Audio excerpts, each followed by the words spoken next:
physical nature. That's the whole point of it being physics.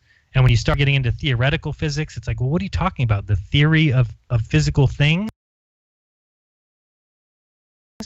I don't think we need a theory of physical things, but that's what the entire world has been built on. So, when I ask how do we keep animals corralled, you have to have a physical barrier to keep them out of your yard. You have to, these things that are involved in the world, you have to have physical things. You cannot just have concepts.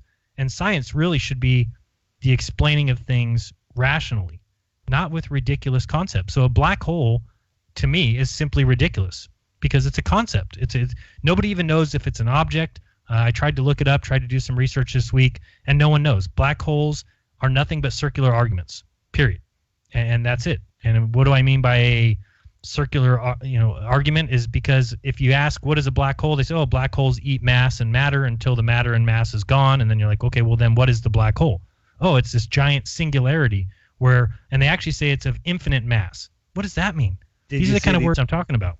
Did you see the article about online, trolls harassing this poor girl that discovered photographed the black hole? Right. And it was amazing. They had a photographer ready to see her clapping when she first saw it on her screen. Right. Yeah.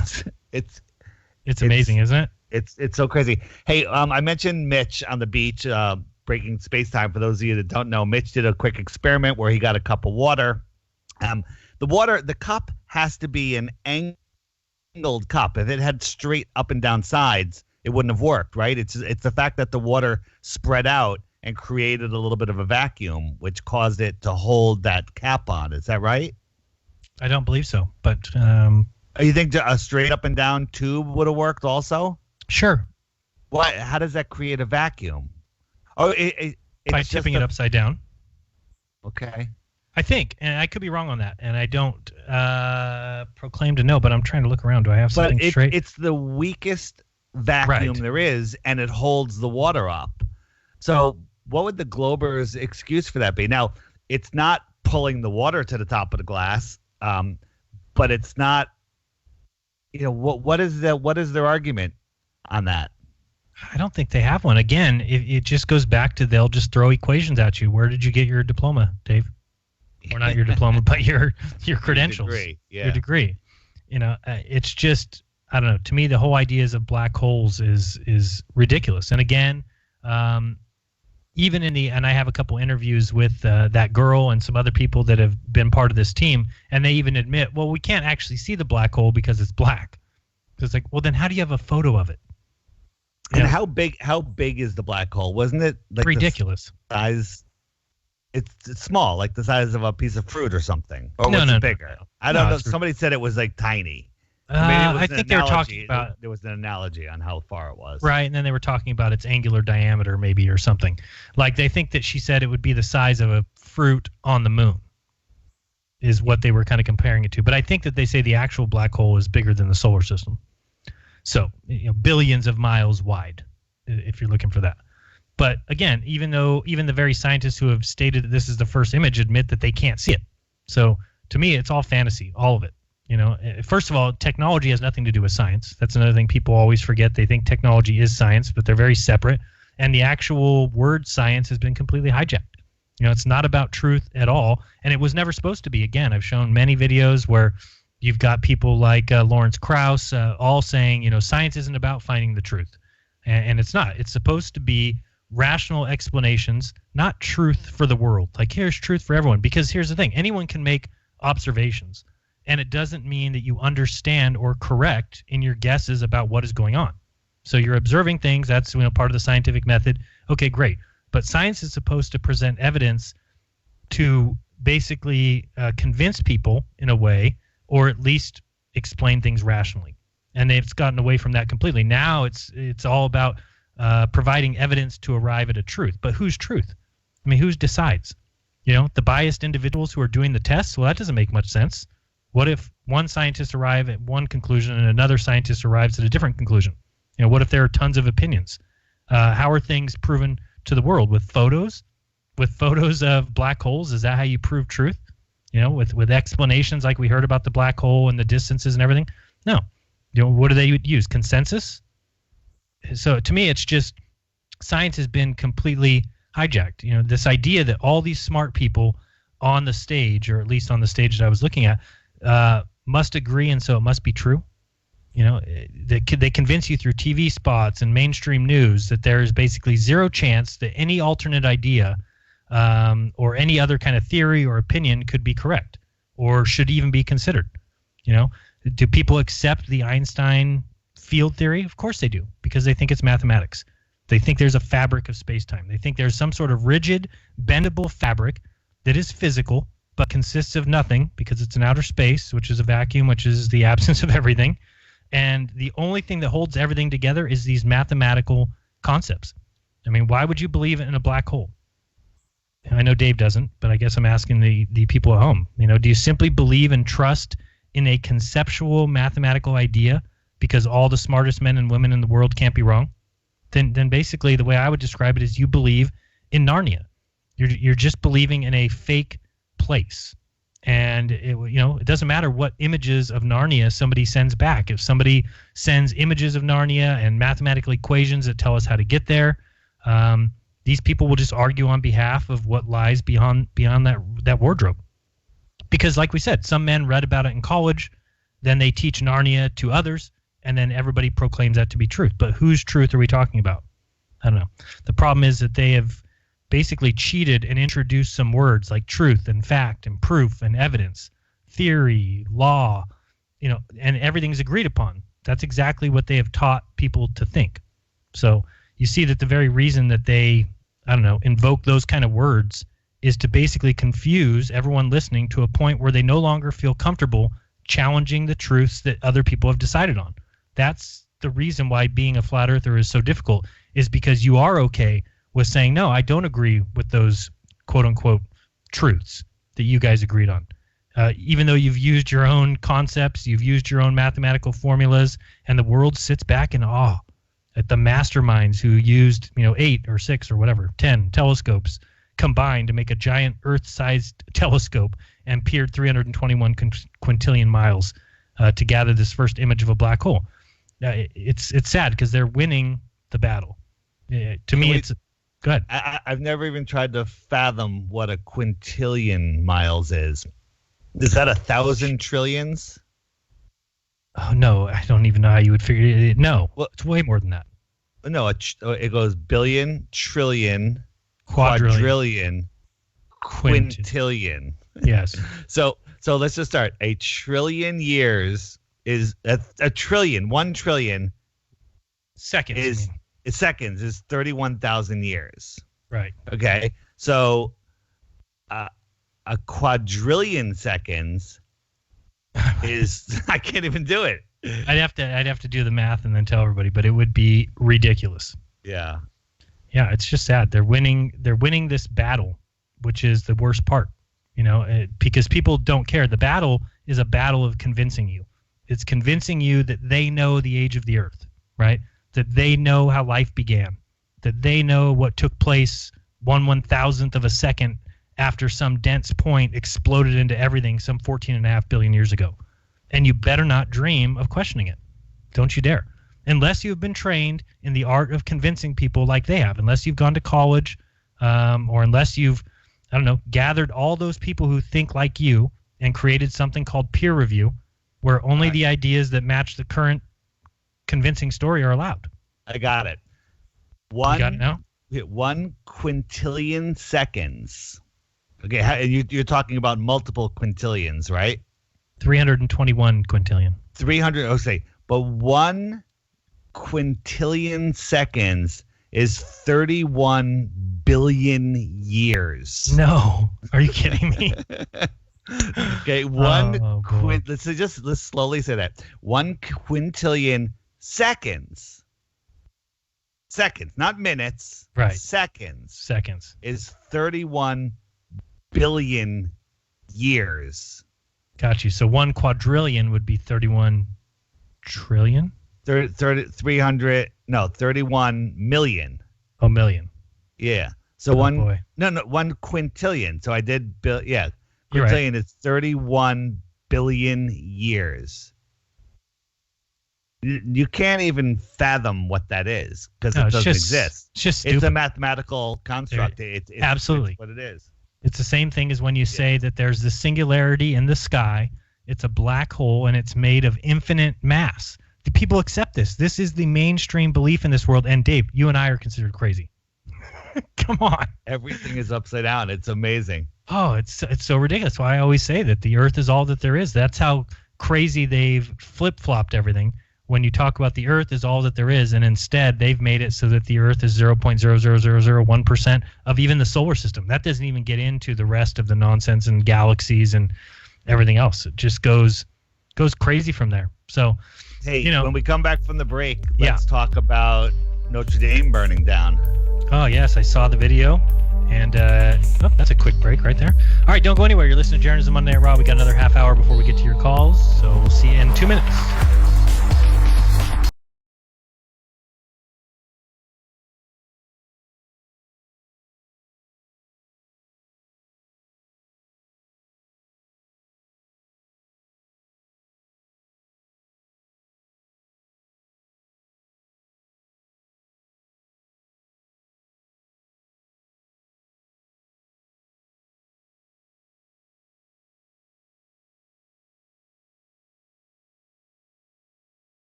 All right, welcome back. You are listening to Jeranism Monday Night Raw.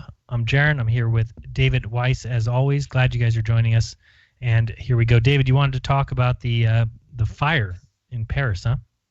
I really haven't had a lot of time to look at it, and I flipped on the first article I saw on it. I clicked on the link, and it was a live CNN coverage, and I literally listened for 30 seconds maybe, and the announcer said she stumbled on her words, and she said, I wrote it down.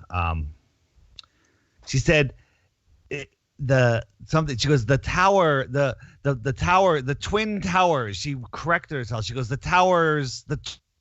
twin towers have fallen, and she totally stumbled on her words. Then she goes the rectangular towers, and it just seems so strange to me. Yeah, I didn't look into it much. I just heard about it. I had some stuff I had to do today, but when I did look into it, I thought it was certainly interesting that it took quite a while for that spire to come down. It took like over an hour or something for that spire to even come down, and it's made of basically nothing. So I don't know. It just harkens back to some other buildings that fell much quicker than that. And there was a lot of fire too. So right, there was a lot of fire compared to no fire. Right. And then so I'm seeing the articles. One of them was that there was a dozen churches vandalized there this week. And they're saying that this is done by vandals. Oh, are they saying that? I didn't know that they said that. Had nothing to do with all the candles lit everywhere in the church. Somebody I think it was Owen Benjamin. He brought it out saying, in the times before electricity, which it never burned down, and now it's burning down. Something is suspicious. A dozen Catholic churches have been desecrated across France over the period of 1 week, in an egregious case of anti-Christian vandalism. Interesting.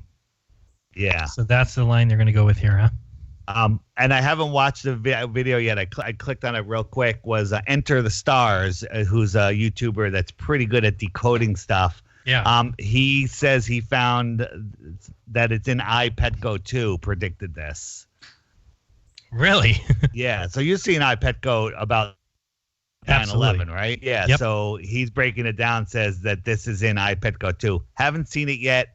If anybody wants to look and try to figure it out, it should be interesting over the next few days. I can picture that. I remember the spire was stood up and it kind of tilted and fell as it burned from the bottom. Yeah, I'm gonna have to watch it again. I haven't seen that in quite a few years. But yeah, if people don't know what we're talking about, there's a video you can find it on YouTube called "I, Pet Goat 2." But yeah, it's got Obama in it. It's got George Bush in it, Jesus in it. Who else is in it? I don't know. It's like a cartoon. Yes. George Clooney. He's in it? No. I missed that part. I was going to say, I don't think I've seen that one. Hey, something interesting, and whenever this stuff happens, I always have to ask why, and I don't know why, so I'll have to look into a little bit. But the Metabunk, which is the Muck West's website, Metabunk, where if you've never been there before, it's where people believe that no conspiracies have ever existed. Everything that you can ever imagine that's a conspiracy will be debunked on that site because that's the easiest job in the world. I wish David and my job was to debunk conspiracy theories, because how easy is that? You just need to say, what? Oh, yeah, like there's grand conspiracies and nobody would ever say anything. And you just kind of go with that rhetoric and you can get away with anything. Oh, yeah, there's really planes squirting us with pesticides. Sure there is. Yeah, sure there's metals in this. They'll just go through that whole line of rhetoric. Even though they admit it. Right. That's not important to that site, no. Yeah. But if you go there, they have and I think it's just metabunk.org/curve, which is how you get to their curve calculator. And I've seen a lot of people using it. I use it when I do, my estimations for how far I should be able to see, etc. But he got rid of the bulge height just recently. Isn't that weird? So when you put in, you used to be able to put in, say you put, 10 miles or whatever, and then you put viewer height in feet would be, let's say we do 6 feet. You get, it talks about with standard refraction, of course, they have to add that in there. So they have like the refracted horizon, the refracted drop, the refracted hidden. But there used to be a calculation for the bulge height, because obviously if, for instance, if Dave and I are on a globe and he's in New York and I'm in California, that there's a bulge between us. This huge bulge. It still shows the hidden difference, but it just took out the dimensions of the bulge. Correct. Yeah. Okay. Which is interesting because I would love to know what the reason would be for removing that, unless it was starting to reveal some things that they wouldn't want it revealed. It was certainly mathematical, so I don't think it's like, oh, we removed that because it was wrong. I think that there's just a lot. Sometimes we're all doing these tests and we're talking about the drop, right? And I understand how that makes sense to people, but really what I was looking at when you talk about the bulge is go back and look at the mirror observation that was done in Pacific Grove. So looking at a mirror, I've talked about it a million times, 14 and a half miles away. Somebody's sitting at the shoreline at the water's edge with a mirror, and somebody's sitting with a camera at the water's edge on the other side in Pacific Grove, 14.5 miles across. But the crazy thing about that calculation is there's a bulge of 40 feet. So just between 14 and a half miles between two shores of the Monterey Bay, there's supposed to be a bulge of 40 feet.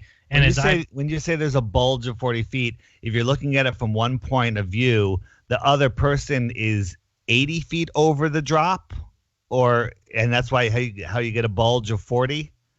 Is that how it works? I don't think it would always be halfway in between. Okay. But and that's the thing. This is part of that calculator. So I'd have to figure out exactly where they come up with that bulge height. But I've always gone and proclaimed it many times, saying, how can we be observing a mirror from one shore to the other when there's a bulge, which means there's a bulge of water? Because the only thing between those two people, when you're talking about 14 and a half miles at the Pacific Grove, the only thing between the two people is water, right? It is a body of water. It's the Monterey Bay. But according to the calculations, there's supposed to be a 40-foot hump of water. So it's very easy for me to not even have to worry about drop, to not even have to worry about refracted hidden, is just to say, how can we observe a mirror that is reflecting the sun behind the observer who's standing on the other shore if there's a 40-foot hump of water in between us? Well, it's certainly interesting now that hump equation is gone, or the hump calculation is gone. So I think that's telling. I would love to find out. I wonder what Muck West's reasoning is for that, and I haven't had a chance to look at the site yet or see if I know where it went. Where'd it go? It went to the same place that the Knoll School AE map went. Right. They're hanging out together. Yep. Probably over at Mick's place. Probably at Mick's place. Yes, exactly. And of course Mick West is very rich. People know that. He got rich basically doing video games. I think he's a video game developer or something. So imagine he got rich, and with his money he built a Metabunk website which he manages and is on constantly every day. So that's what he does, and that certainly looks to me to be something that the government would be in love with and would pay somebody to do, is, hey, create a website where you sit at home and any kind of theory that anybody comes out with, just debunk it. Or he could just have the well-being of humanity in his heart, and he's here to help lost souls like you and I. Oh, is that what he's doing? Maybe. Yeah, I don't know if that'd be necessarily helping humanity. Again, some of these conspiracy theories that people come out with, there's no harm in them, but there's so much harm if they end up being true, right? So that's why, I know Crow said it in his movie, and a lot of people have said it before, is that, hey, if we end up being wrong about some of the things that we're saying, and hey, I'm wrong all the time. I would never say, oh, I'm never wrong, I've been right about everything I've ever said. No, I'm wrong all the time. But when you're wrong about some of these things, it's not a big deal. It didn't hurt anybody. It didn't hurt anything. But if we're right about some of these things, we'll think of how revealing that information will be, and how catastrophic to the powers that shouldn't be that kind of revealing of information is. And that's, we could talk about Julian Assange. I don't think I've ever asked you, Dave, really much what you think about him. Do you think that's all by design? Do you think he's been locked up in the embassy for years upon years? What's your thought there? I haven't looked a lot, but I haven't seen anybody saying what I think. And I think Julian Assange, again, I could be completely wrong, is part of the game. Did he reveal some stuff that was hidden? Absolutely. And I think that is by design, maybe part of the rules, the part of they have to let us know. Like, it can't be a hidden bear trap. You have to have a sign that there is a bear trap in front of you. So I think he wasn't used as a pawn. He was used as a tool to release some information. But the timing of his arrest is nonsense. I don't believe he got arrested. I don't believe any of that's real. I think it's all just a part of the grand illusion. It's very interesting stuff, and I know this week I've been down that rabbit hole because, Assange did say if he ever got arrested, and I remember this, a while back, if he ever got arrested, he would release all the documents that he has, some things that he thought would be detrimental to national security. He has all these documents supposedly that have not been released as part of WikiLeaks, but if he ever got arrested, he would release all those. So there is a way to go to the file list if you go to file.wikileaks.org/file. And basically, there's a never-ending list of links to different PDFs, and I've been stuck in that rabbit hole this week. But I think you're right, David. I mean, I think a lot of this is they're never going to release a document. For instance, there's not going to be a document somewhere that says that the moon landings were fake. It's just that document doesn't exist. Those things are not discussed in a paper trail. And then we have to remember that anything released by the government has been released by the government for a reason. They're not going to release things that are hugely detrimental to them. They're just not going to release it. And how do I know that? Well, look at the FOIA requests I've done with NASA. It's the same kind of thing where if you do a request for paperwork, well, they get all this time to go and compile the paperwork. They can either come back and tell you, oh, we didn't find anything. Oh, we did find this, Jeran. Oh, we did find these couple videos. But they have all that time in the world to hide whatever they need to hide, to throw away whatever. It's not like somebody's going with them. It's not like there's a police officer walking with them like, okay, let me make sure that you're actually looking for these documents and that you're – no. So some things do come out in those documents, absolutely. But like you said, David, is it just them having to release this kind of information to kind of get that off of their moral conscience? Or is it part of the game? I don't know. A lot of people have talked about that before, that they have to tell us things before they actually do them. We've seen that with a lot of this predictive programming, and we're just I don't know. It's sad because I think that the way they look at us, David, is like the way that we might look at ants. Granted, you're a lover of life. You would never hurt anybody. You don't want to go shoot anybody. You don't want to kill anybody. But if there's a trail of ants coming into your house, or they're going somewhere they're not supposed to, you're going to go and get some ant traps. You're going to get some spray. You're going to take care of them. And I think that that's the way that these leaders look at us. And, the other thing is we don't want to go out, I'm talking about we being just people. We don't want to go out and kill all ants, because ants have a purpose. They have a purpose in the world. And I think that it's kind of the same thing that they look at humans. They don't want to just go out and kill all humans, because humans have a purpose to them. We build their houses. We build their cars. We run their businesses. We do all the things that they need in order to live a lush life and be taken care of and to have all these material goods. But sometimes the ants get out of line. Sometimes, and that's the way they look at us. I'm certainly not saying that, but I'm saying that that's what's scary, is I think they look at us that way. So at any time people get out of line or they start doing something they're not supposed to, they don't mind eliminating a group of us with some ant spray. Does that make sense? Is that a bad analogy?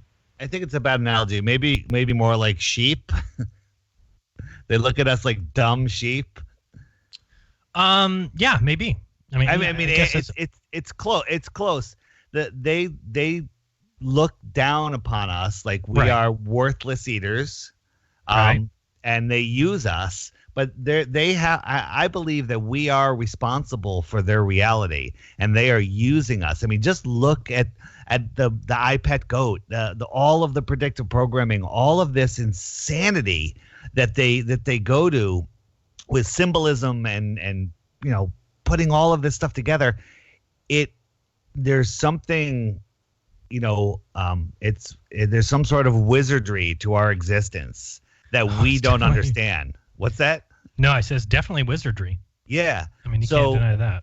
Yeah. So this whole Julian Assange thing is part of the pure wizardry. That I don't believe any part of him is natural.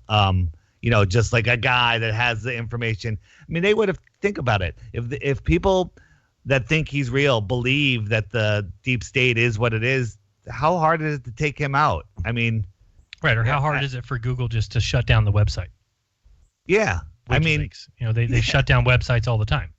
Right. So, you can just shut down that website and say, oh, no, this. But you're right. It's a place for the government to kind of release things. Maybe things get found out. Maybe things get accidentally released. And this is kind of a mecca for all that stuff. But again, anything that's hugely catastrophic is not going to show up there. The government wouldn't exist anymore. That's the last thing that they want. It's all by design. So I agree with you on that. And it does seem to be in a time of people learning, just seeing stuff now. I forget who said it. Somebody said it. Maybe it was Crow, where he said that maybe we're in a time now where our consciousness, because of the frequency, maybe the sun's frequency is changing, that our consciousness is rising and we are able to see things that we couldn't see before. Because there does seem to be a lot of people waking up, and maybe the spraying of our skies and the 5G that's coming in, all of this stuff is a way to stop that awakening, is to, put these frequencies in us to stop us from seeing where we really are. Yeah, well, it definitely looks like they're on a totalitarian kind of path, and the best method to get there is to control words, and that's really what they've done a great job of. They put something on the media, everyone immediately believes whatever the media says. I forgot who I heard, maybe it was Sam Tripoli. Somebody described it as like goldfish syndrome, where people react to only what's right in front of them, and they don't look at the past, and they don't build like a case against these government officials or this. The government is a group of criminals, and that's the way I look at NASA too. When you talk about all the lies that they've told, is I'm not the crazy one for not believing a word that NASA says anymore, but yet that's what the media, that's what the mainstream science will portray somebody like me as. Is they won't look at the facts and say, oh, well, look at all these times that they've lied before, and look at how little they've done with all the money they've gotten. And so I can see why people would go, no, it's not considered smart to question known liars, which is ridiculous. At what point in our society did that become the case? Yeah, I don't know. Me neither. I don't know. It's pretty sad. Pretty sad, yeah. And then you have the SpaceX going up and delivering, whatever, their craft into orbit, and then having 2 of the side rockets come down and land back at Cape Canaveral, and then they had one thing land in the ocean again on a barge. And Dave and I have talked ad nauseum about that, and the fact of we don't believe any of that. Also, the video that they have, again, is the same thing. They've never shown that thing land on the barge and with any kind of video. Every time the video cuts out and the next scene opens up with the lander right on the craft. It's just ridiculous. Right. You had made me watch a Reds video Sorry of about the that. landing. I feel dirty when I watch any of his stuff. I agree. There's no way, and it's him was he on a boat? I don't think so. I think he stands across from that water there. But I think he's quite a ways away. There's boats in the water. There's some boats, so it's showing that there's, you get this impression that there's thousands of people watching. I don't think I think it's put together. I can't prove it, but just look at that thing falling out of the sky. Use the example, if you threw a car off the Empire State Building, a little burst of flame, is that going to stop the car from going down? Absolutely not. No. But if you look at the little flame that's coming out of this thing, if you look at it, it's actually being wrapped around. Like it's coming out and starting to go up a little bit on parts of it because it's just a little flame. Right. And there's no way it could remain stable. There's no way that thing falling down. It's getting straighter and straighter. It's falling and it lands on a bullseye after a flight like that. None of this is even fathomable as real, and people just eat it up. They do. Yeah. They eat it up. For me, I look at those videos and I see the amount of people that supposedly are just regular people that are filming this, and I tend to start thinking, okay, what's other ways that this can happen? And I do agree with you. They say that thing is 40,000 pounds, and I don't for one second think that something 40,000 pounds, when you're talking about a car, a car is 2,000 pounds, so drop that off the Empire State Building and then try and blow some fire out the bottom of it and see if it can land upright and completely intact on the ground. No, it's not going to happen. So when you talk 40,000 pounds, I'm like, no, that's not going to happen. But then I start thinking, well, what could that thing be made of? Could it just be a cylindrical aluminum frame, and inside it's filled with helium and it's able to be remote control to come down to the ground? Yeah, and I guess that's possible. I'm going to disagree with you on that because it can't be. And the first drone ship landing proved it. It was blowing 30 miles an hour in wavy conditions. So if That's that was true, a right. tube, a balloon. There's no way it would even have found the ship coming out of the sky. It would have been blown off course. Well, let me change my thing a little bit. There's no chance. No, and I would definitely agree with that when you're talking about on the boats. The boats, there's a reason why we've never seen footage of it and why it cuts out every time. But the ones that come back to Earth, because again, it's not like Red's Rhetoric saw the craft land on the boat. He saw 2 crafts land supposedly back near Cape Canaveral and seems to film the whole thing. But again, I'd have to look at a lot more footage and see if other people are showing the same thing, compare his footage to the SpaceX footage, and go from there. But yeah, as far as I can say, I think all that stuff is just for show. It's all by design again, and I keep saying this a million times, but people need to recognize that if it is true, let's just state for a second, if they're launching things and landing them back on Earth, and that's the point that we're at right now, then there's absolutely zero chance that we ever went to the moon. That's just, even if you're somebody who believes in the rhetoric that you're given, you believe in the stories that are passed by mainstream, you believe all that, that's great. Then you have to recognize that if we're this excited over something going 50 miles up in the air, turning around and coming back down and landing on Earth, it's not as if you can get, there's no people in that craft, number one. And it's not like you could get out of that craft, walk around, and then jump back in and it take off again. So how do people believe that that's what happened on the moon? And it wasn't just 50 miles into the sky. In the moon, it went 238,000 miles to a moon that they've never been to, landed there just fine with a rocket that's never been tested. You know, the rocket that takes off from the moon can't be tested. It's on the moon. It's got a completely different atmosphere, different gravity and everything. So those guys just went. They never questioned their life. They never were scared. They never said, oh, I wonder if our rocket will take off from the moon and we'll get back home. No, they just hit fire. The thing took off. They came back. What a ride. Everyone's heard all this nonsense. They rode the dune buggy, played golf. Right. And then they came back and it was all good. Right. It's just ridiculous. Hey, so you always say that in the control room at NASA, SpaceX, whatever, that it could be very compartmentalized, where those people there, you know, they're in a simulation themselves and they believe that it's real, right? You still stand behind that a little bit? Absolutely. Somewhat? Okay, so looking at the Israel, the moon landing crash, I watched it a few times. Every one of those people sitting there, as soon as they said it crashed, was smiling. Nobody was upset. So even if they were in a simulation, there would be people pounding their fists, banging their heads. There would be people crying, right? Because if it was real, every single person in that room, in my opinion, knows that it's complete and total fakery. Really? Everybody? You watch, so that might not be the same for NASA. I mean, NASA has, it's set up, but Israel, everyone in that room, including Netanyahu, knows it was, as soon as it crashed, they're like, oh man, great achievement, good job. No one was like, oh man. As soon as they said that, no one even looked for more data. They were just celebrating that they got so far.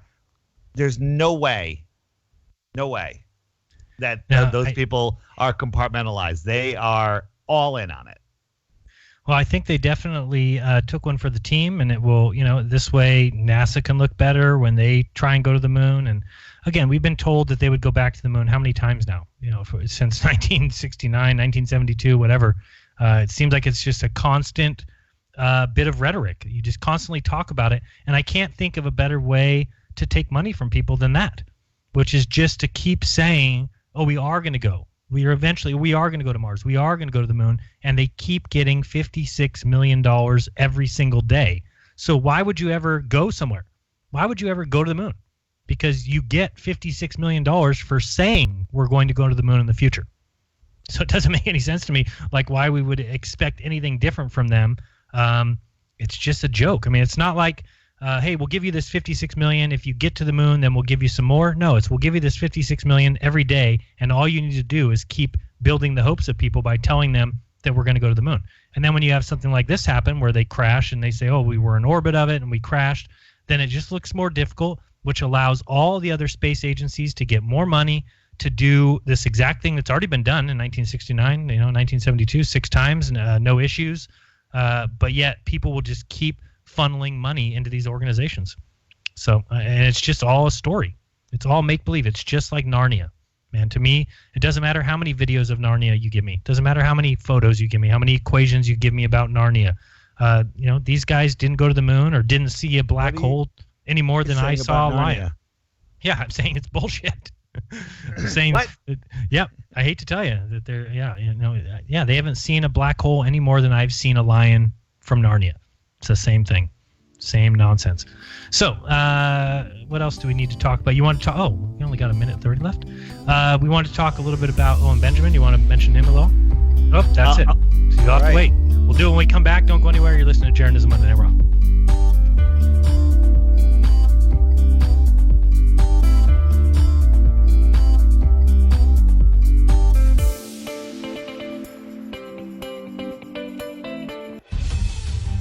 Frequency Radio is your #1 source for news and information without the hate, hype, and fear.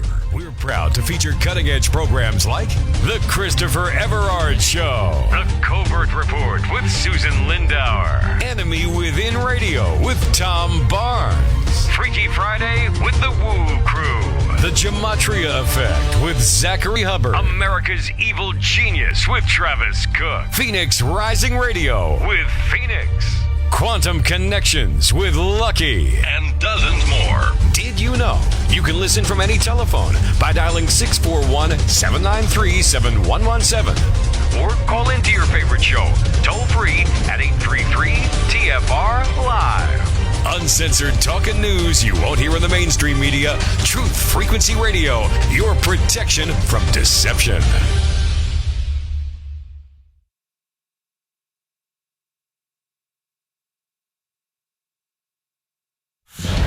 Notre Dame fire, the 2020 election.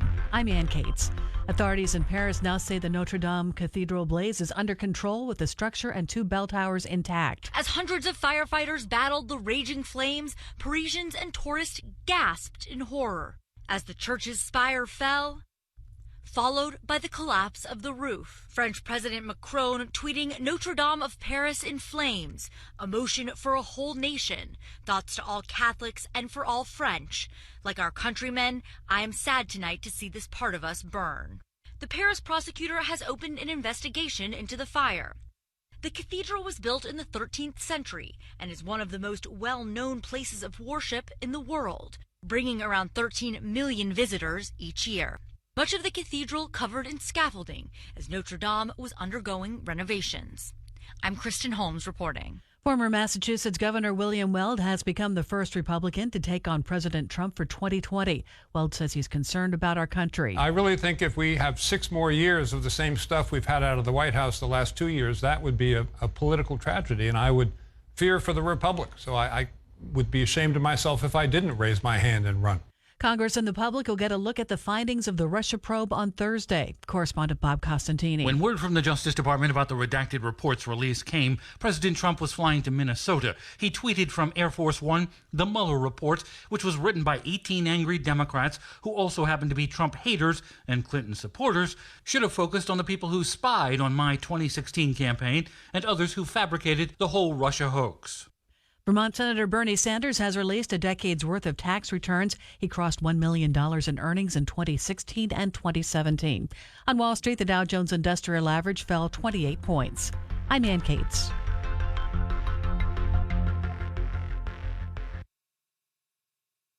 You are now tuned into the Truth Frequency. Your protection from deception. This is Truth Frequency Radio.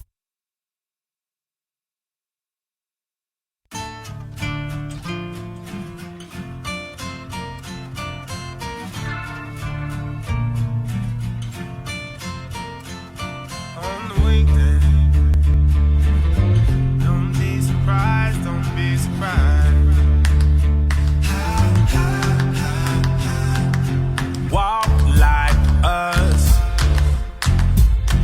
They even talk like us.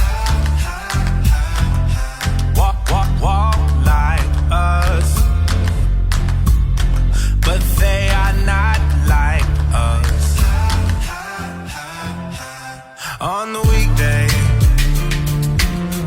you can see the signs, They wear the disguise.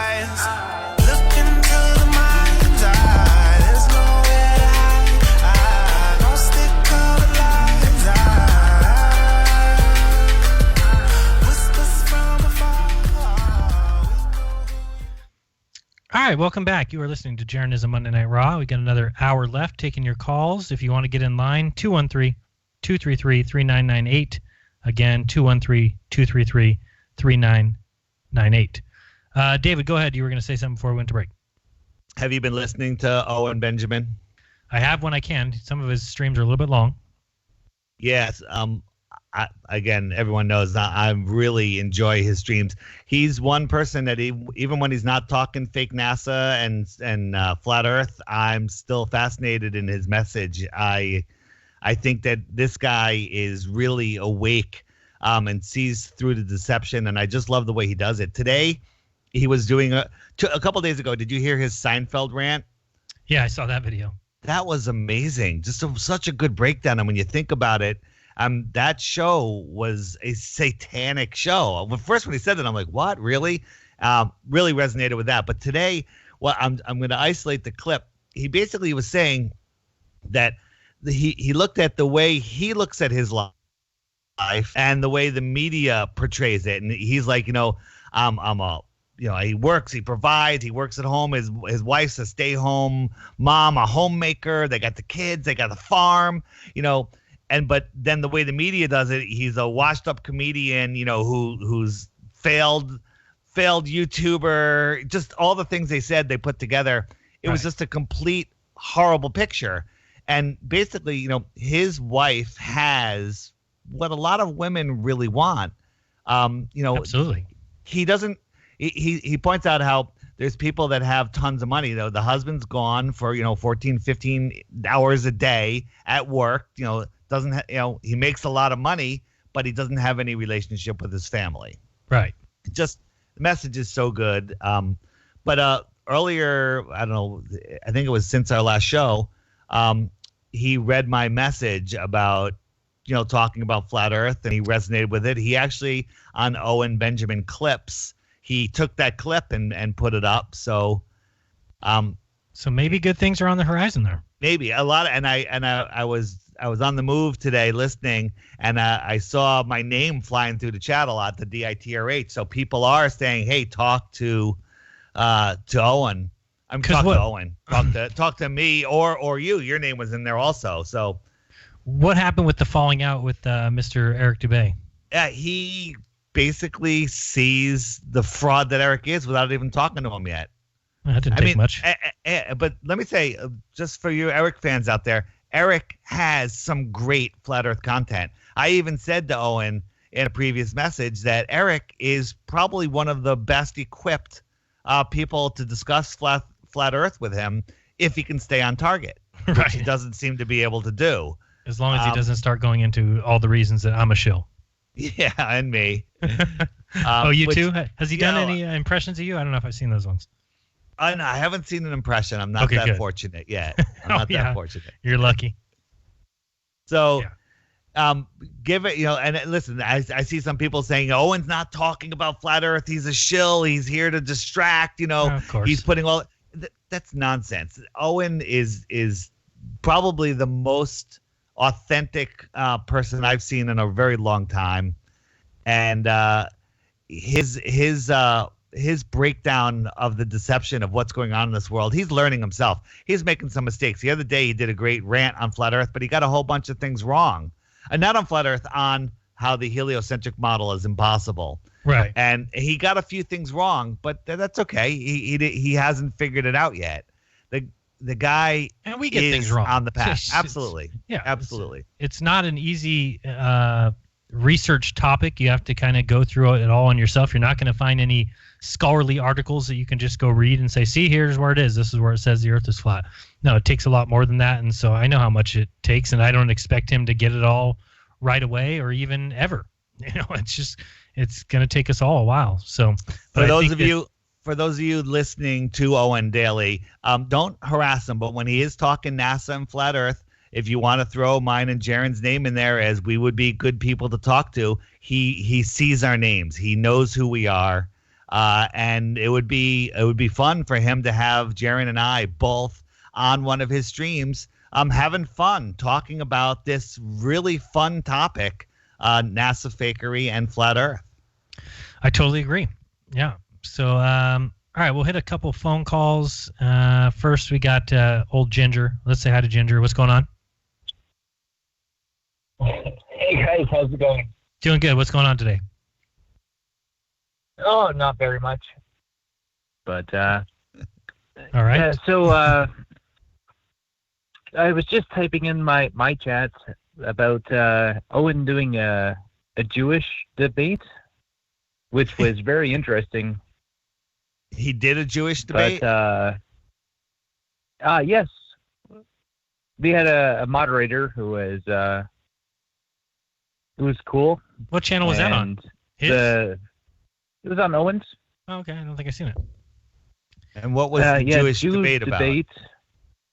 Was it a mockery, just making fun of how Jews debate? No, not at all.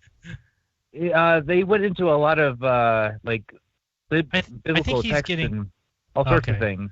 I was going to say, I think he gets a lot of the hate that we all got that says that, you don't focus on the Jewish issue, even though he talks about it all the time. But then they start saying, but you back Trump, and Trump's a covert Jew, or his daughter, changed to being Jewish.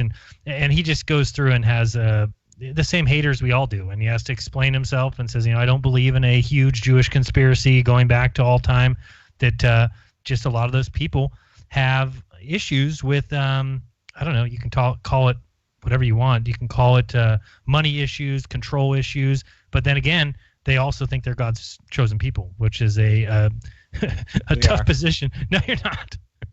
You're not at all. Nobody heard that. Go ahead. The thumbnail is a guy with a green background and long, black hair, and he looks like he's laughing. But I'll check it out. That's anonymous or something, and it's like 2.5 hours, but it's a very interesting talk. And Owen likes to talk, so he will be jumping over everyone from time to time. But certainly, I still enjoyed the conversation. But Jeran, I just wanted to throw this out to you because you did your 2-cent mailing with the stamp thing. Yes, gotcha. And you put it out so that there was nothing to do with Flat Earth, but just to get people's interest into alternative things. Right. Dude, I suck with OBS. So you need an OBS. If you can put out a tutorial. Okay. I need a tutorial, man. Okay, I'll do one. I suck. And if, again, do the same thing as your no stamp. Okay.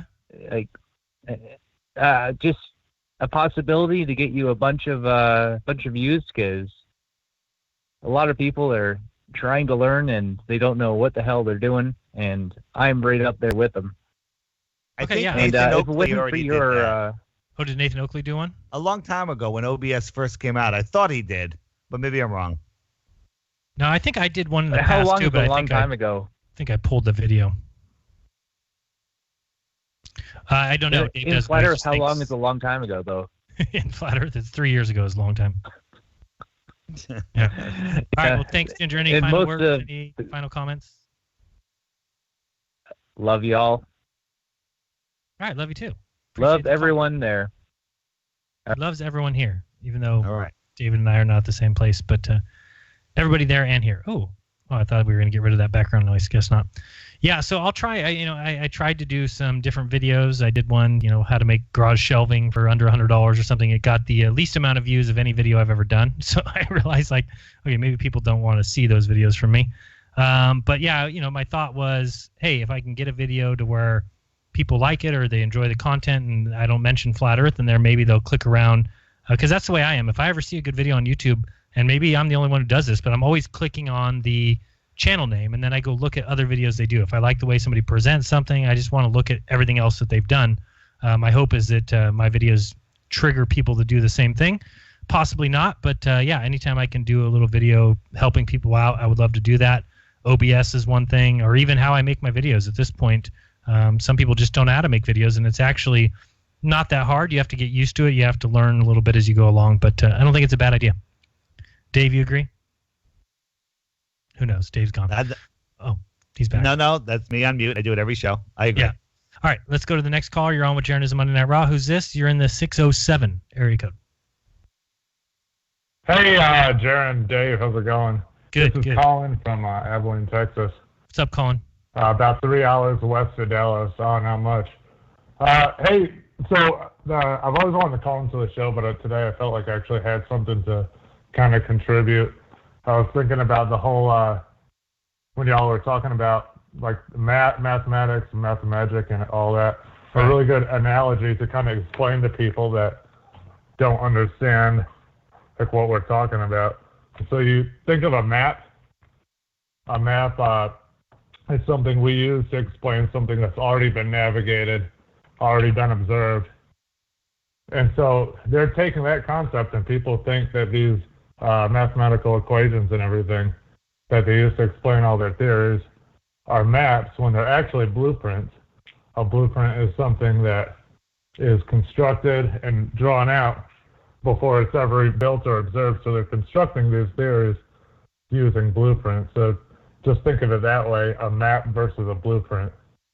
You kind of get what I'm saying? Absolutely. It's a good analogy. Yeah, absolutely. And it's even worse than a blueprint, though, because, I mean, it's at least with a blueprint, there are things that are foundationally correct. When you say, okay, I'm going to do this blueprint, and we know the size of this foundation, and we know what kind of wood we're going to use, so we can then calculate what size the wood needs to be, et cetera, et cetera.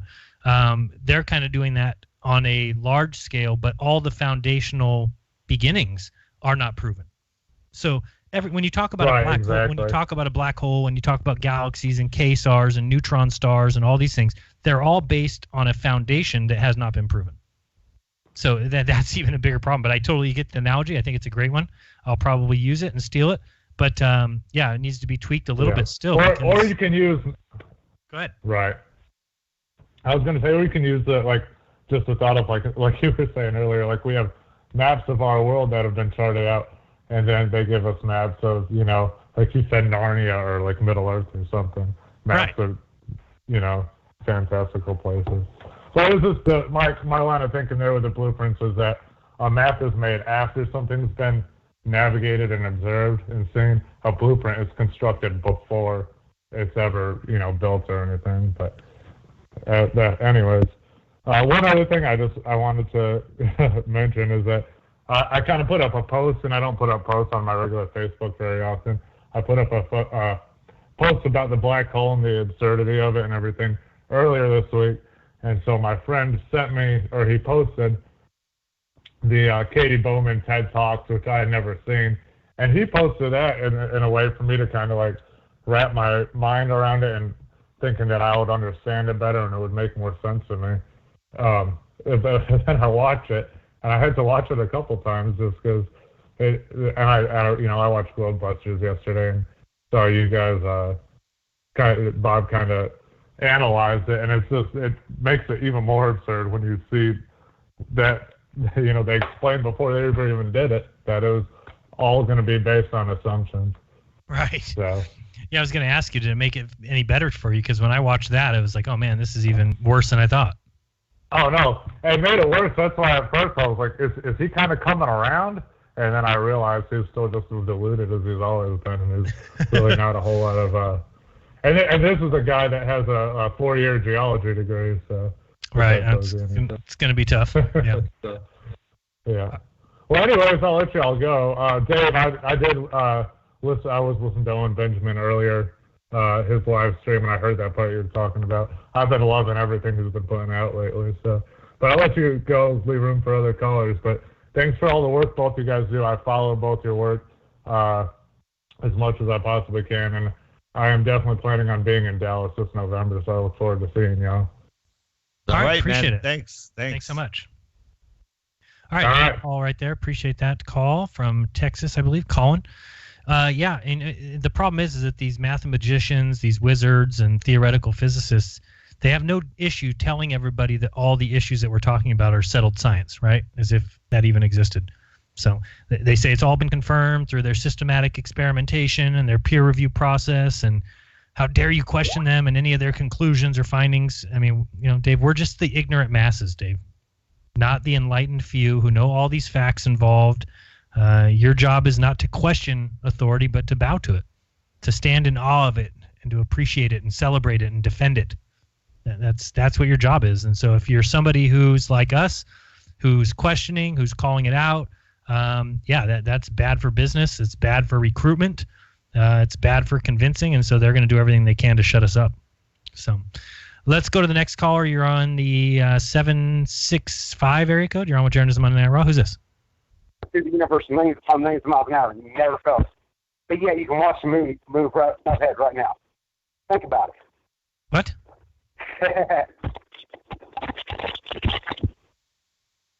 Okay, that was a good call.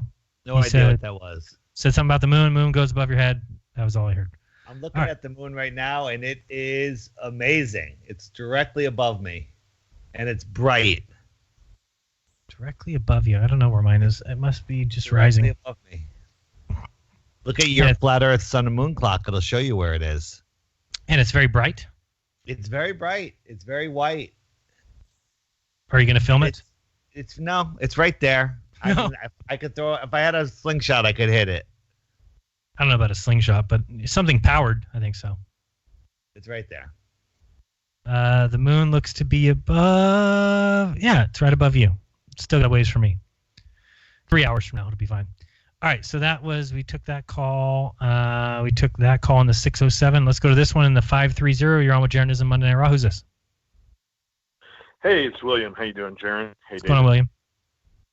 Hey, not much. So I just wanted to thank you guys. I finally sent myself a test letter using the 2-cent stamp, and it did work.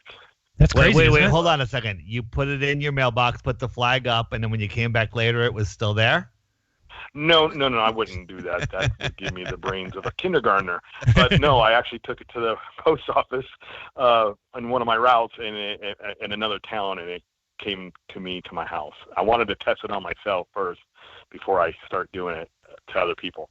And it worked. It's pretty crazy. I have not had anybody tell me yet that didn't work. But then again, I've gotten a lot of letters from people, with the 2-cent stamp on there. Again, I wouldn't be able to know if anybody sent that in with a 2-cent stamp and it didn't get here. But it seems like it's working, and yeah, people are pretty shocked by it. Yeah, what I went ahead and did was I put it on fluorescent labels, and then so that way it stands out all that information. Oh, good. It stamps right on over it, and I don't know, it just seemed to work, and so that was some good stuff. So good, glad you like that. Saving some money in the future.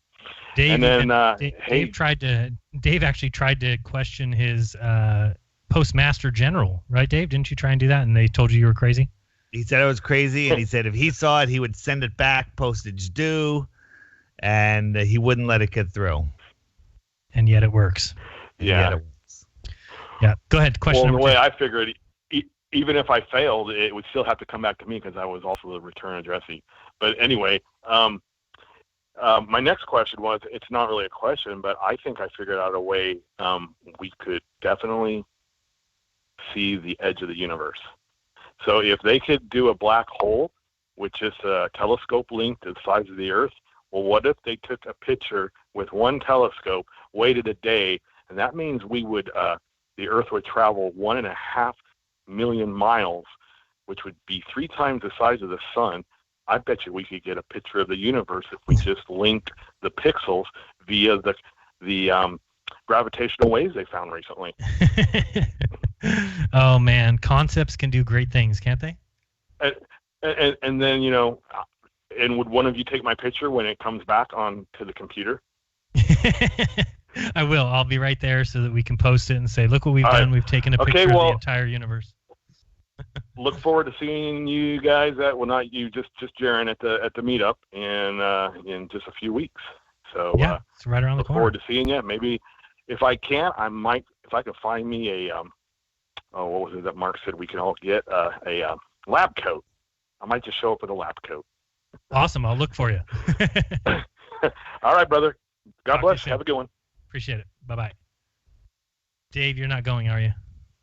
There was a rumor that I was going, but I started that rumor, and I'm not going.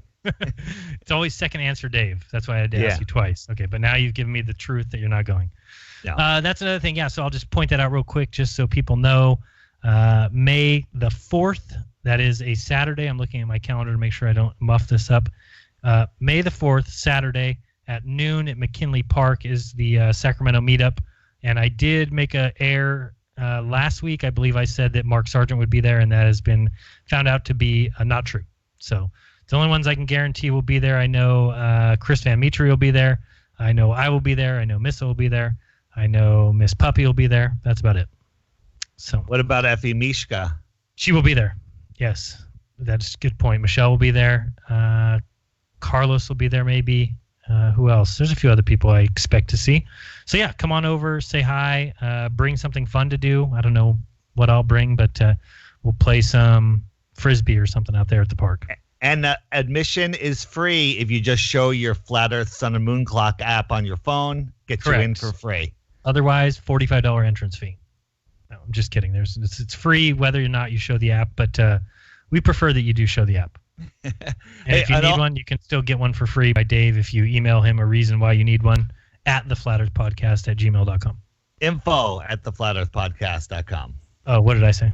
You did it like you were typing it in YouTube. Oh, okay. It's info@theflatearthpodcast.com, and I can only do it for Android. Sorry. So, yeah, there we go. We have any more calls, or should we keep? We got ranting? more calls. Okay. Oh, I can go on forever if we're in a rant. No, let's go to the call. You're in the 509 area code. Who's this? Where are you from? Hey, what's up, man? Hey, my name's Oscar. I actually live out here in Vancouver, Washington. What's up, Oscar? Right here in the Northwest. I'm not sure.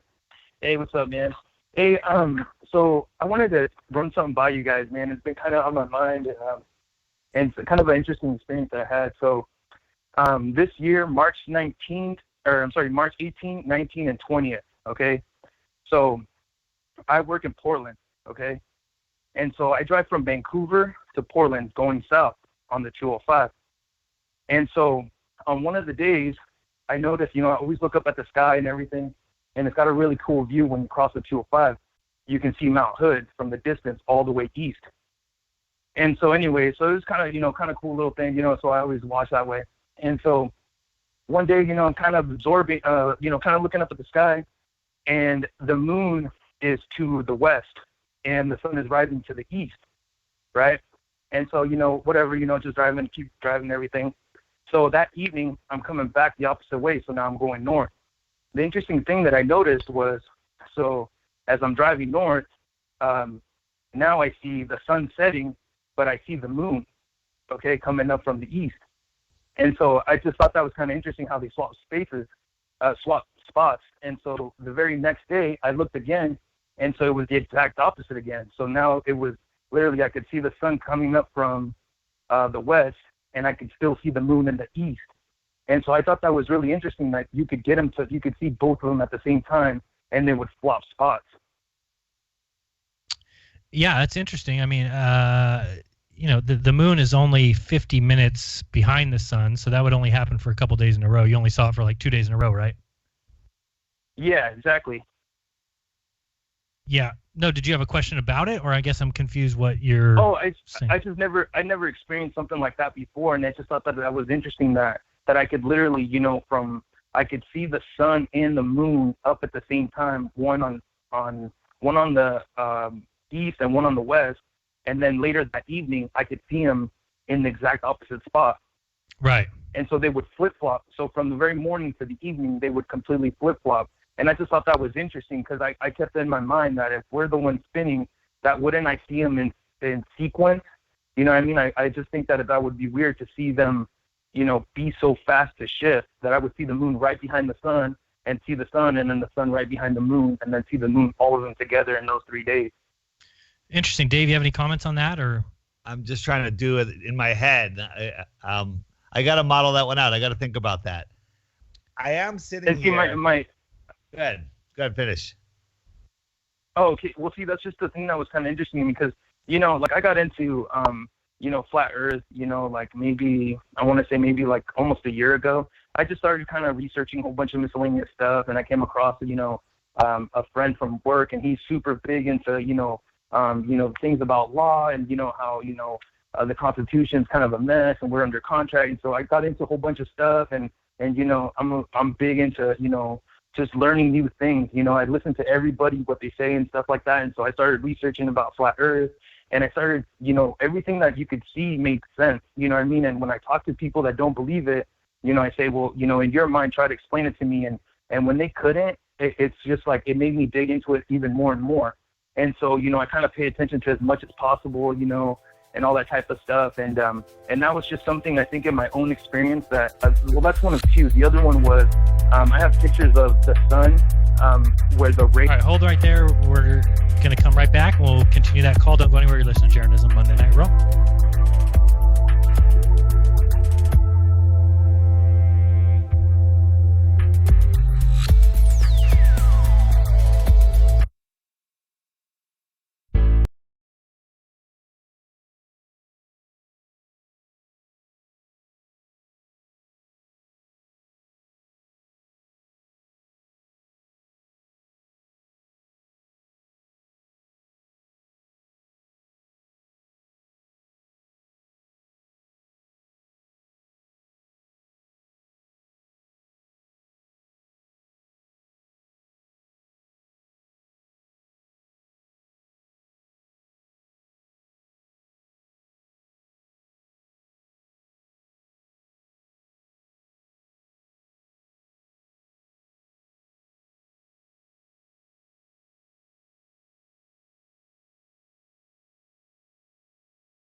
EnigmaTV.com.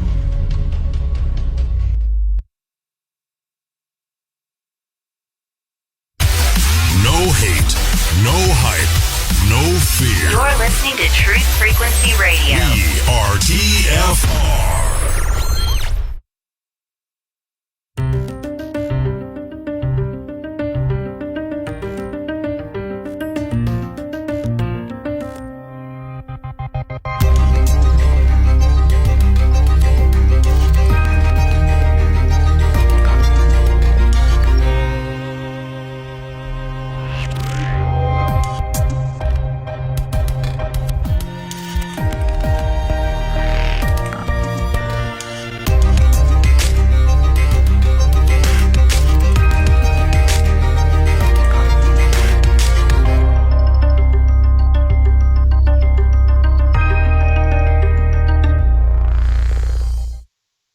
And welcome back. You're listening to Jeranism Monday Night Raw. Thank you for joining us. We are taking your calls for the next 30 minutes. Get in line if you have something to say or something to ask by calling 3998. And before the break, we were talking to Oscar. Oscar, go ahead and finish what you were saying. Oh, so anyways, what I was saying is that, I've taken it like, it rains out here in the Northwest a lot, and so it'll get really misty and the sun will come out, and then you can see the rays, part at angles.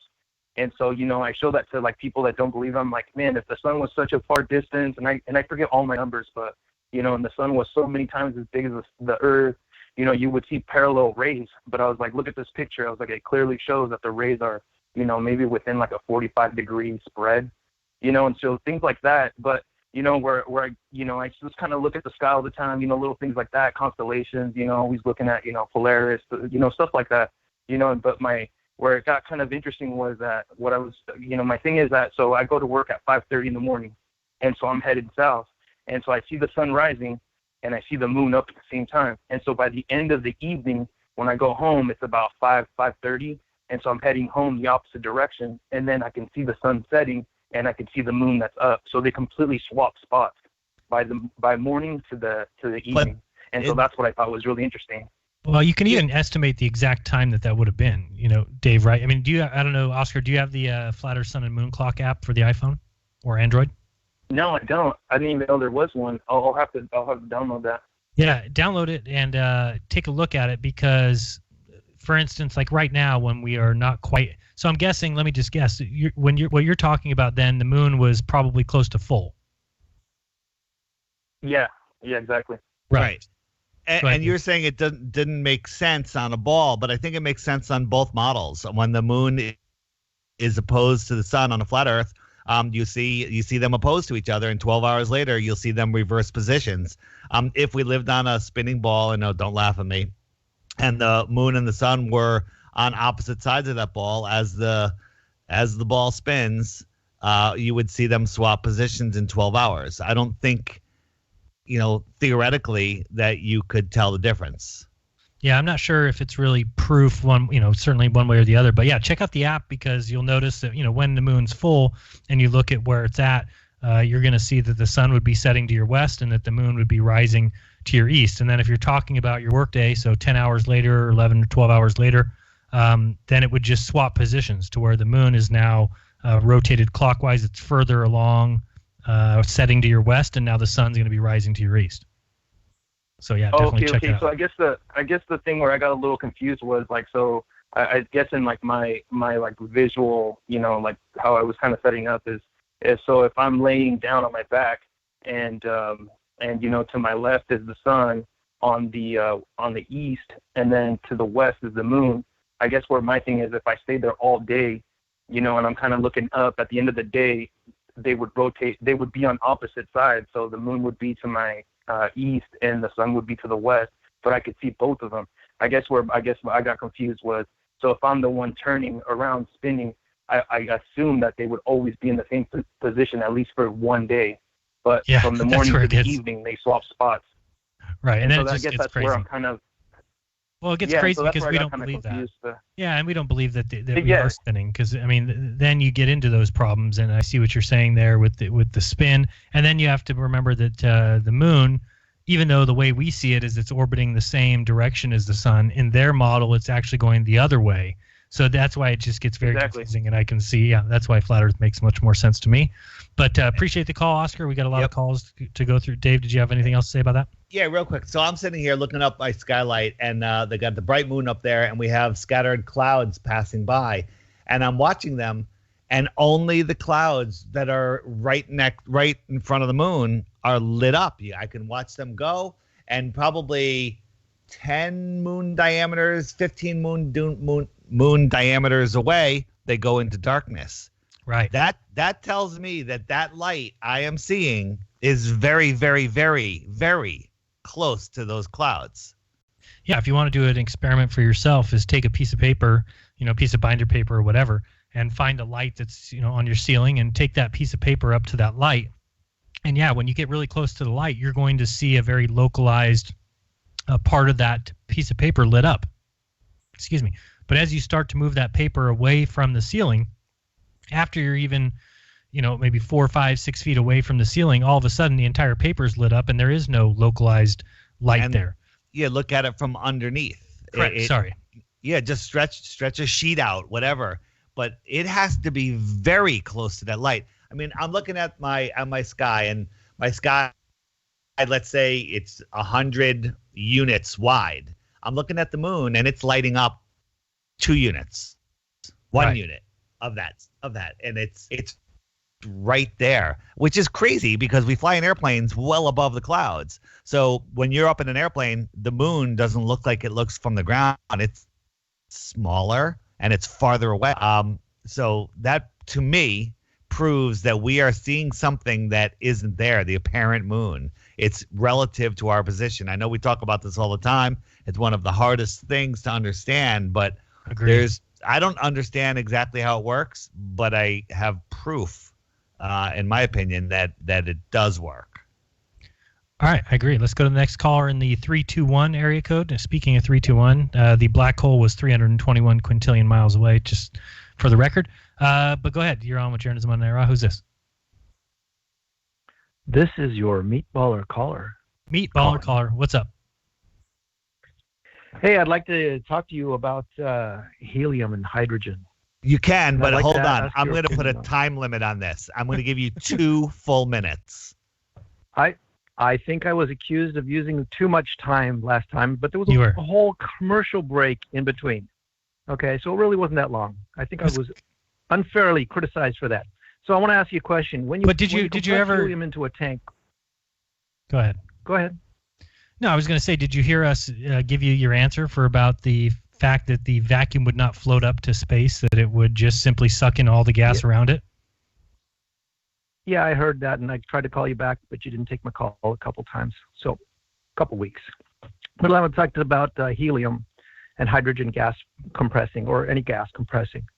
So what do you think about that, compressing gas? How do you conceptualize that?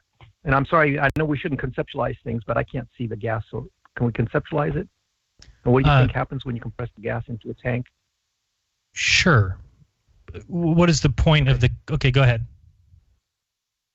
No, I'm asking you, how do you conceive that? I mean, like you put water, you can't compress water in the tank. It won't compress, right? But the gas will compress. So how do you think that happens? I don't know. The molecules are further spaced apart than the water, so they can be compressed. Okay. And so when they're compressed tighter together. But what do they compress into? What does the gas compress I'll tell you my into? conceptualization. Okay, go ahead. I'll tell you my conceptualization of it. go But ahead. I'm just trying to figure out. Why don't Okay, you just so my tell us your point? conceptualization is- Tell us your point. Well, I'd like to get your idea of what's going on first. So I mean, We don't know what you're talking about. Tell us your point. Tell us your point. You're running out of time. Okay, so you have atoms. Okay, you have atoms, and I'm assuming you do believe that there are neutrons, protons, and electrons. No. You do believe that kind of thing, No, right? it's a concept. You think somebody's seen a electron? Do you think that's you, Well, I you think don't I've seen understand? some sparks. But do you understand So that you those don't are you don't even No. What do you think somebody's seen you an don't atom? believe in protons? No, has someone seen an Well, atom? I've heard you talk about protons, electrons, and neutrons before. Okay, the concept I've of heard them. you talk about it before, but Sure. If you're talking about the concept of something, yeah, I can discuss the concept of those things, but you're describing them as if they are actual things that people can go touch, or that do you believe that they're slamming particles together in the Large Hadron Collider? Is that what you believe? Or do you think that there's a computer that they've plugged in all these variables and all these known foundational things into it, and then what they get out of that, they just assume means that those are particles? Or do you really think that they can see particles crashing together at the speed of light? What do you actually believe? Okay, see, that's what you I can believe. tell you what I've actually, what I've worked with. Well, what I've worked with, okay? For example, the old tube TVs or the old, tube CRTs, for computers. Okay. Those have what is called an electron ray gun, and they actually shoot out electrons, and then they hit the phosphor on the screen. And I think you could probably talk to Bob about that.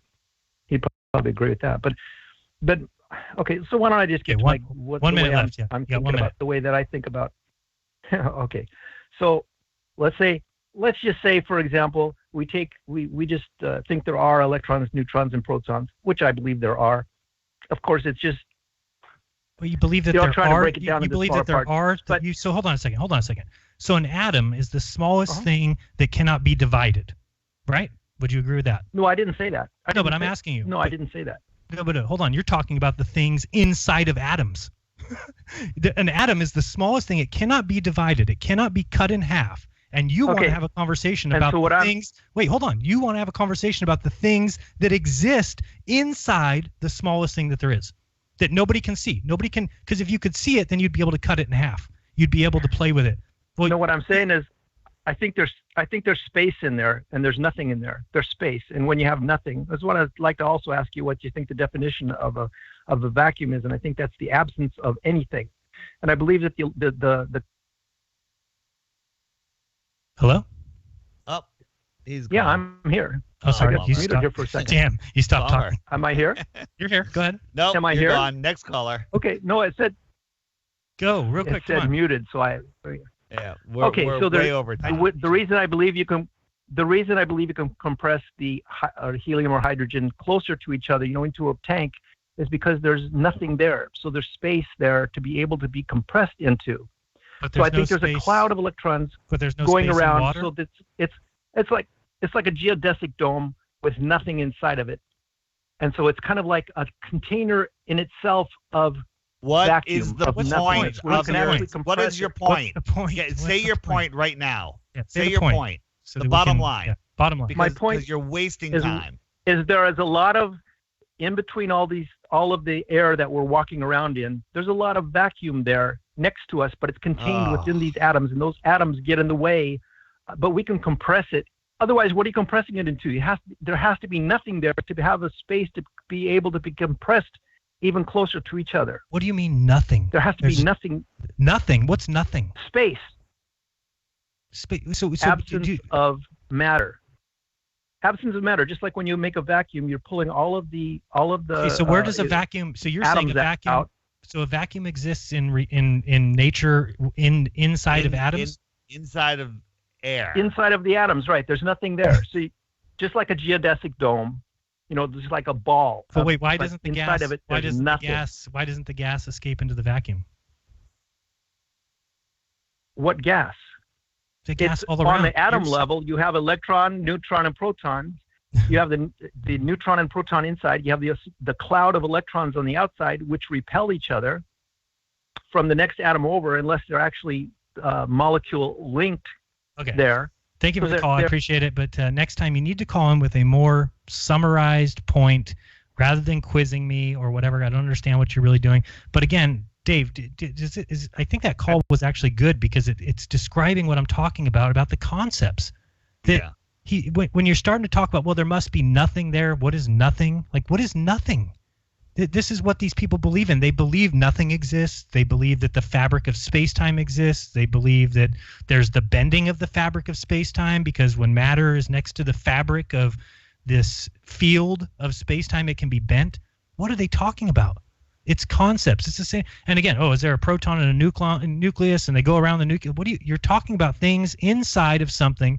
Aren't there like science shows that he could go listen to and call in and why is he hanging out here? Star Talk with Neil deGrasse Tyson is waiting for your call so you guys can have all these conceptions about make-believe areas and space was where nothing exists. It's the absence of everything, but it exists actually all around us and at the atomic level. I don't get it. Let's go to the next caller in the 804 area code. You're on with Jeranism Monday Night Raw. Who's this? Hello? Hola. Hello? Hello. We can hear you. What's up? Hey there. Hey, can you hear me now? We can hear you great. Hello? The whole time. This whole time. You're on. Hey. So, sorry. Okay. So my name is Charles. I'm actually from Florida. One of my friends actually tried to tell me that the launches that they supposedly have from Cape Canaveral, somehow they're actually able to break through the firmament and get into what they call space, right? So I actually told this guy that he didn't know what he was talking about, and that so let me get to my point. The only way that they're actually going to get into space, which doesn't exist, is if they actually fuel the rockets with nigger blood. So they kill niggers. Okay, sorry about that. Let's go to the next caller. You're on the I knew that was going the wrong direction. I should have known, man. I had my finger so quick on that mute button. I don't know why I knew something was coming, but I did know something was coming. That was a good one, though. I like it. Call again. Call again. Five, what's going on? Hopefully this isn't about the blood being in rockets. Go Hello? ahead. Hello. Can you hear me? We can. Perfect. All right. Super. Yeah, so about that last guy, fuck him. That was super racist and unnecessary, really. But I wanted to talk about, like, there's also been a lot of, like, talking about getting to the edge of the world, about the whole lingo, right? And I thought that would be a really good idea, because I wanted to go to the edge and actually... Okay, I actually think these are all fake calls. Yeah, I was going to say. That one did not seem like it was going in the right direction either. Next call. I'm nervous to try another one because come on. What big deal? What are they going to do? No, and all of a sudden we just got flooded with calls. There's now 15 calls on the call board. I'm sure it's Reds. Oh, and boy. He does things in groups. Everybody's going to be on a very short leash. Let's go to the 843 area code. You're on with Jeranism. One question and one question only. One question. Shoot. Hey, what's up, guys? It's John from Little River, South Carolina. Astrology John. What's up? What's up, John? Oh, wait. How you guys doing? John O? Yeah. All right. We actually John have a real call. All right, great. a real yeah, call. That's why I didn't make my point real quick. I figured we could take a breath. Okay, good. My goodness, that was wild, huh? You must be getting popular, guys. Yeah, you're That's over, kind of a good sign, I would say. over the target, I guess. I love the fact that the Globers just can't get enough of us. They just listen to us. And they love to call in too. That's great. Yeah. And their only escape is to make racist comments and to make nonsense comments about the edge. It's like they've learned it from mainstream media. It's crazy. Yeah. It sucks, dude. It does. And it's fear and negativity is all that is driving these people to hold on to what little they have. Absolutely. It does. It really does. Because it's like I see my neighbors and people around me, and they're in that boat. What's up? You know what sucks worse than the callers is your microphone, man. What is going on? I thought he was eating it for dinner. Okay, hold on. I'll take it out of my face. Oh, man. Oh, all right. Do you have a comment or something, John? Question, comment? No, I just wanted to call and say thanks, guys. I appreciate what you're doing, and just keep coming up with better ways of describing it. Trying to help our brothers open their eyes. Yeah, appreciate that, John. The eyes are just closed. Appreciate it, John. What's up? Very good. Hey, let's take some more callers. If there's Globers on the line, you have one chance to give us your globe proof. Hit us. Let's go. 936 area code. You're on with Jeranism RAW. Who's this? Hello, my name is Brian. I'm from the Texas area. Hello, Brian. Hello, Brian. What's your question or proof? Anyway, oh no. I'm for flat Earth. I think it's bullshit. And I think it's kind of sad that they're doing this. Calling in and trolling like that. But actually, I before they derailed the topics as usual, I wanted to talk about actually, the digitized, somewhat the supposed like black hole that they produced. Right. And you guys have seen the picture of it, right? Of course. Sure. Yeah. And I think it's, I think it's bullshit. I mean, can a nigger get that big? There we go. Okay. That's all they have. That's all they have. That's all they have, man. That's it. Come on, bring it. Next. 717 area code. You're on with Jeranism RAW. Who's this? And what is your racist comment? Not this call. Okay, hey, good. just wanted to say a couple weeks ago, Jeran, just wanted to say thanks for the heads up on Galileo was wrong with Fuganis. Oh, good. Did you watch that? I did, twice. And that got me going down a rabbit trail, so I appreciate that. But I had a question for you and Dave, if you don't mind. Sure. Just one thing is, All right. the moon. So there's a place where we live that I can drive 1.2 miles. And if I'm at point A, the moon can be like, let's say if a football field, it's like at the 20-yard line on the left side. Okay. And it's about the size of a nickel. It's about the size of a nickel. I can drive that 1.2 miles in roughly a minute and a half, and from point B, the moon now is like at the 50-yard line, and it's literally the size of like a tennis ball. I mean, the moon goes from a very small to a very large, and I'm just trying to figure out in my head, could that be like the firmament? Like I've seen. How high in the sky is it when this happens? I would say like at 9 o'clock position. So it's on the horizon. It's higher than that. Okay, you're right there, Dave. At first, it starts like at 9 o'clock, but then when I go to point B, it's more at like the horizon line. It's lower. I'd say you'd have to, because I mean everything that I've seen kind of shows that it's about the same size. But I mean you've actually measured it by taking an outstretched dime, like you said, and putting that up to the sky, and then going somewhere else and doing it again, and it's way bigger than a dime. Correct. And then have you gone back? It's like the proportion. It's just the. I have not. No, I have not done that. So I mean, there's a lot of different explanations. One could be, the moon is moving or the weather conditions are changing.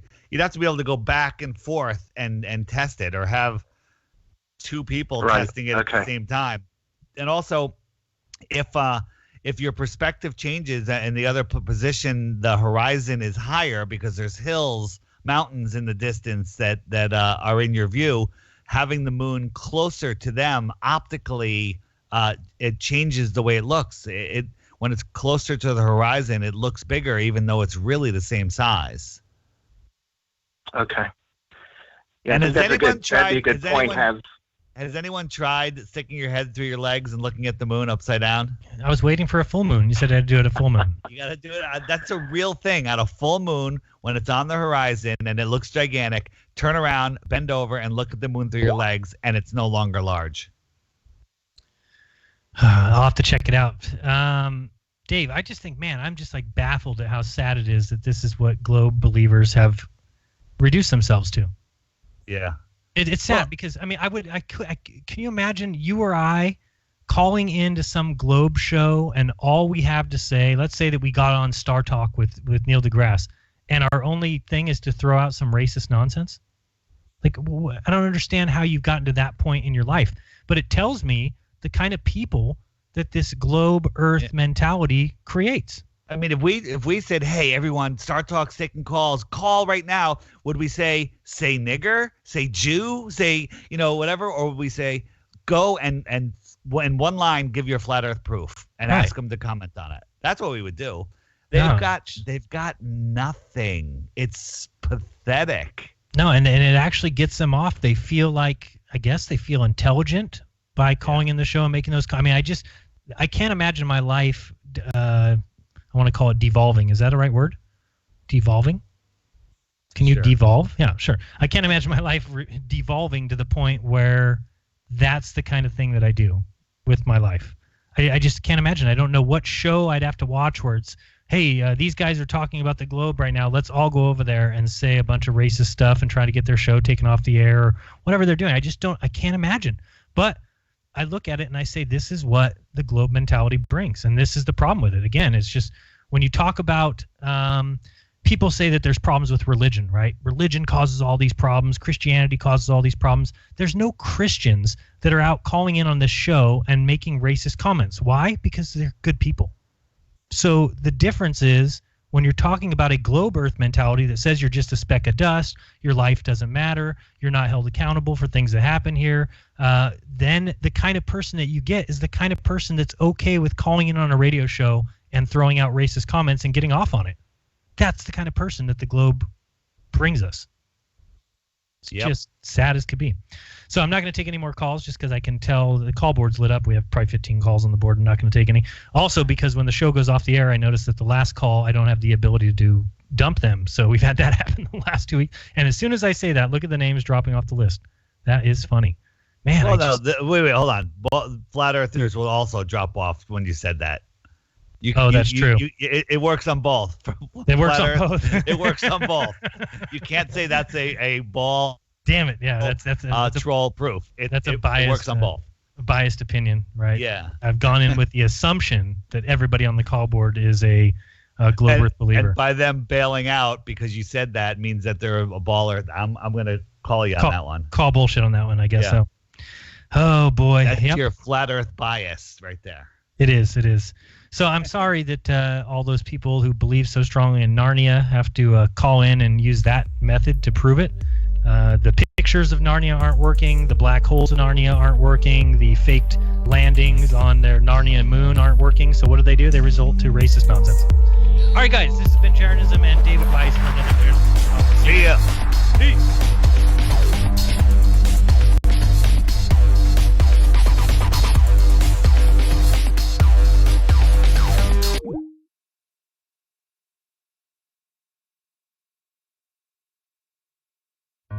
Hi, my name is Ella, and I'm 10 years old. I'm one of the millions of children born to parents suffering from the sheeple virus.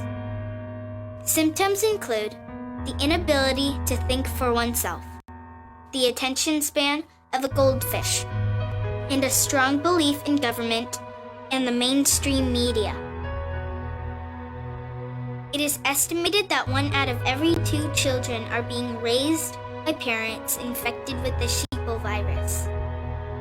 But there is a cure.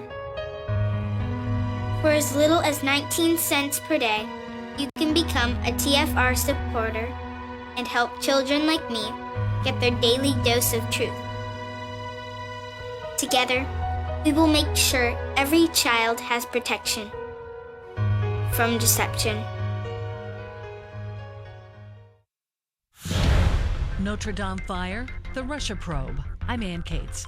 Authorities say the fire that caused major damage